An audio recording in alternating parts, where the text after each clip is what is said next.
ആലപ്പുഴ ചേർത്തല സ്വദേശി സജിയുടെ മരണത്തിൽ കല്ലറ പൊളിച്ച് മൃതദേഹം ഉടൻ പുറത്തെടുക്കും. സംഭവത്തിൽ ഭർത്താവ് സോണിയെ കസ്റ്റഡിയിലെടുത്തിരുന്നു.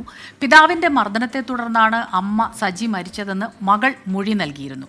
മനീഷ് മഹിപാല് ചേരുന്നുണ്ട്. ചേർത്തല മുട്ടം സെയിന്റ് മേരീസ് ഫൊറോന പള്ളി സെമിത്തേരി, അവിടെ നിന്നാണ് ഇപ്പോൾ മനീഷ് നമുക്കൊപ്പം ചേരുന്നത്.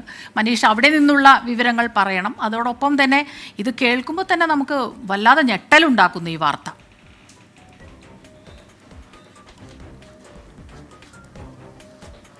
സ്മിത, പോലീസിന് ലഭിച്ച പരാതി അല്ലെങ്കിൽ മകളുടെ നിർണായകമായ മൊഴിയെ തുടർന്ന് ഇന്ന് രാവിലെയാണ് ആലപ്പുഴ RDOയ്ക്ക് ഈ കല്ലറ തുറന്ന് മൃതദേഹം പുറത്തെടുത്ത് പോസ്റ്റ്മോർട്ടം ചെയ്യാനുള്ള കാര്യങ്ങൾക്ക് വേണ്ടിയിട്ട് അനുമതി ഇന്ന് ആപ്ലിക്കേഷൻ കൊടുത്തതും RDO അതിന് അനുമതി കൊടുത്തതും.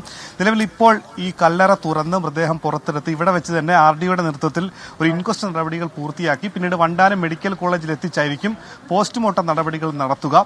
ഇവിടെ ഏറ്റവും പ്രധാനപ്പെട്ട കാര്യം, സ്വന്തം മകൾ തന്നെയാണ് അച്ഛനെതിരെ മൊഴി നൽകിയിട്ടുള്ളത്. അതായത് അമ്മയുടെ മരണമുണ്ടായത് കഴിഞ്ഞ 8-ാം തീയതിയാണ്, അതായത് ഞായറാഴ്ചയാണ്. അന്ന് വൈകിട്ട് 3:30 ഈ പള്ളിയിൽ തന്നെ മൃതദേഹം അടക്കം ചെയ്ത് വൈകിട്ട് 3:30 സംസ്കാര ചടങ്ങുകൾ.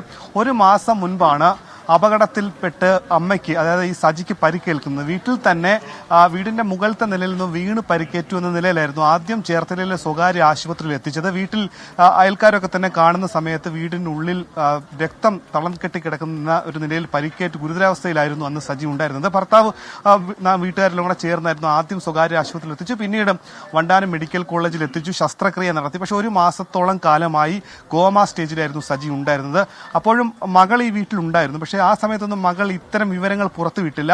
മരണശേഷമാണ്, ഞായറാഴ്ചയ്ക്ക് ശേഷമാണ്, ഇന്നലെ വൈകിട്ടോടുകൂടിയാണ് ചേർത്തല സ്റ്റേഷൻ SHOയോട് ഈ വിവരം പറയുന്നതും ഒപ്പം തന്നെ അച്ഛന്റെ ഭീഷണിയുണ്ട്, ഇത് പുറത്തു പറഞ്ഞാൽ ഉള്ള ഭീഷണി ഉണ്ടെന്നുള്ള വിവരം കൂടി മകൾ അറിയിക്കുന്നത്. അങ്ങനെ ഇന്നലെ വൈകിട്ട് തന്നെ മകൾ ഈ തരത്തിൽ പരാതി മൊഴി നൽകി അമ്മ വീടായ ആലപ്പുഴയിലേക്ക് പോയി.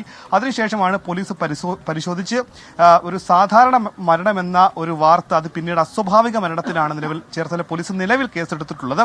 ഇനി പോലീസിന്റെ മൊഴി, പ്രധാനപ്പെട്ട ഒരു മൊഴി പോലീസിന്റെ പക്കൽ ഉണ്ടെങ്കിൽ കൂടി സാങ്കേതികമായി ഈ പോസ്റ്റ്മോർട്ടം നടപടികൾ, ഇൻക്വസ്റ്റ് നടപടികൾ കൂടി കഴിഞ്ഞ് അതിന്റെ തരത്തിലുള്ള അന്വേഷണം നടത്തിയ ശേഷം മാത്രമേ എന്തെങ്കിലും തരത്തിൽ കൊലപാതകമാണോ എന്ന തരത്തിലുള്ള കാര്യങ്ങൾ പോലീസിന് പരിശോധിച്ച ശേഷം മാത്രമേ അത്തരത്തിലുള്ള കേസുകൾ എടുക്കുകയുള്ളൂ. നിലവിൽ അസ്വാഭാവിക മരണത്തിന് പോലീസ് കേസെടുത്തിട്ടുണ്ട്. ഒപ്പം തന്നെ ഈ ഭർത്താവ് സോണി കസ്റ്റഡിയിലുണ്ട്. ഈ വളരെ വേഗത്തിലാണ് പോലീസിന് നടപടി. ഇത്തരം മൊഴി ലഭിച്ചതിന്റെ അടിസ്ഥാനത്തിൽ ആദ്യം തന്നെ RDOയ്ക്ക് ഈ അപേക്ഷ കൊടുത്തു. ഇന്ന് തന്നെ ഈ പോസ്റ്റ്മോർട്ടം നടപടികൾ പൂർത്തിയാക്കി. അതിന്റെ വൈകിട്ട് പ്രാഥമിക വിവരം ഇന്ന് രാത്രിയോടുകൂടി തന്നെ ഒരു പക്ഷേ ഈ പോസ്റ്റ്മോർട്ടം നടപടികളുടെ വിവരങ്ങൾ, പ്രാഥമിക വിവരങ്ങൾ ലഭിച്ചേക്കാം. അങ്ങനെയാണെങ്കിൽ ഒരു കൊലപാതകം അല്ലെങ്കിൽ ഈ മനഃപൂർവ്വമായി മർദ്ദിച്ച് ഉണ്ടായ പരിക്കാണെങ്കിൽ പോലീസിന് കൊലക്കുറ്റം ചുമത്താം.